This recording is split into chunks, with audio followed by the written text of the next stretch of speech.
guys! Welcome to Factsocity with Teacher Natso. And today is another interesting episode because we will talk about the history of education in the Philippines. Well, if you're curious, let's do it! Let's learn together! We will go through the timeline that develops the education system in the country. We have the pre-colonial period, Spanish period, First Republic, American period, Third Republic, Fourth Republic, Fifth Republic, and of course up to the recent years. Now let's have the first one, the pre-colonial period. What's the focus during the time? It was vocational training for the children, and they were supervised by parents, tribal tutors, and the babaylan. The old writing system is known as baybayin.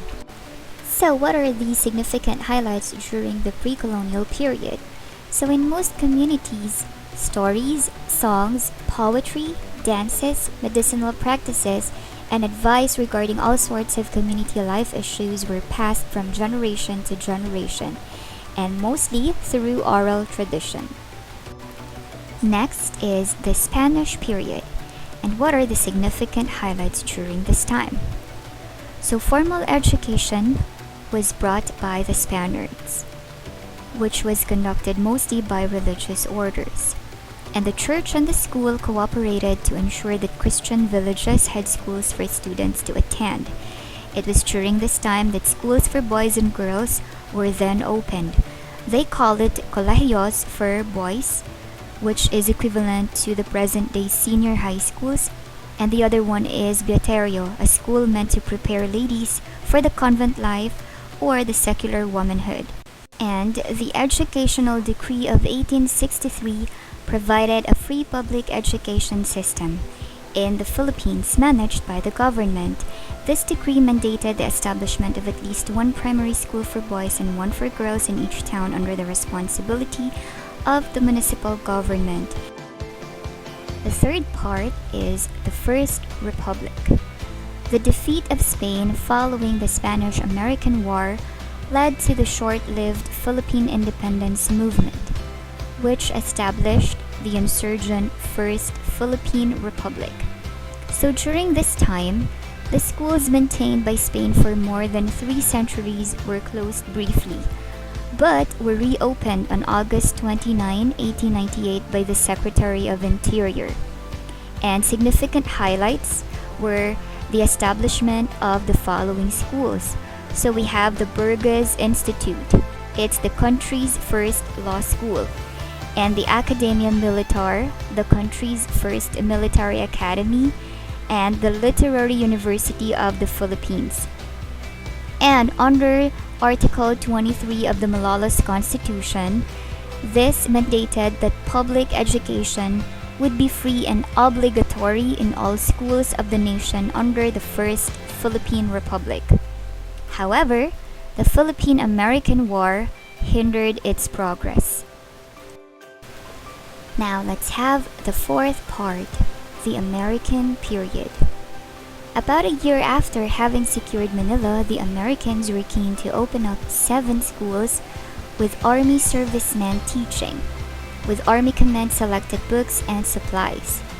And in the same year, 1899, more schools were opened, this time with 24 English language teachers and 4,500 students. Throughout the period, a lot of things happened. But in 1908, it marked the year when Act No. 1870 initiated the opening of the University of the Philippines, now the country's national university.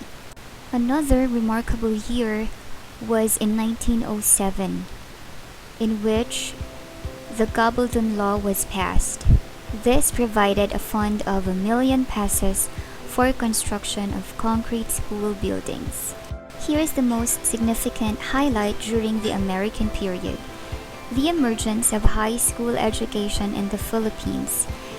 The curriculum is focused on practical job skills that would better prepare students for professional white-collar or skilled blue-collar work. And this proved to be beneficial for both the employer and the employee. The investment in human capital caused employees to become more efficient, which lowered costs for the employer. Next is the Third Republic.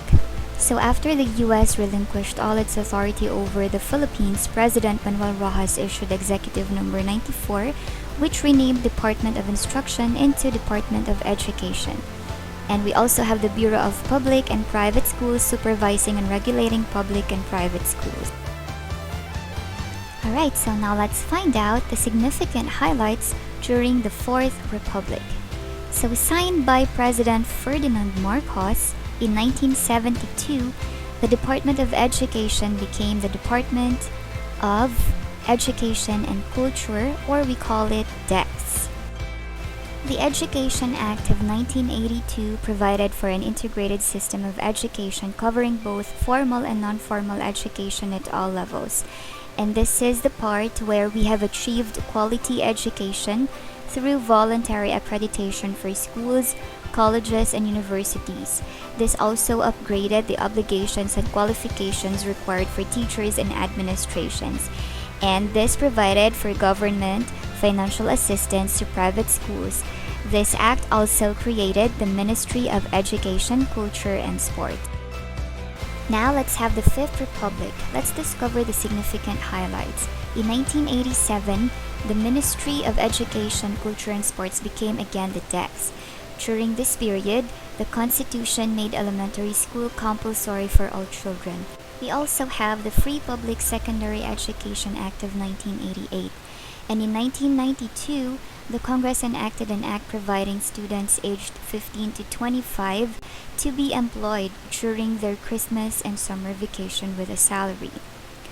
EDCOM in 1991 recommended the division of DECS into three parts. That is why we have CHED, TESDA, and then DECS, which explains the trifocal system of education in the Philippines at present. And also, finally, the Republic Act 9155, otherwise called the Governance of Basic Education, was passed. This act changed the name of DECS to the current Department of Education, or DepEd.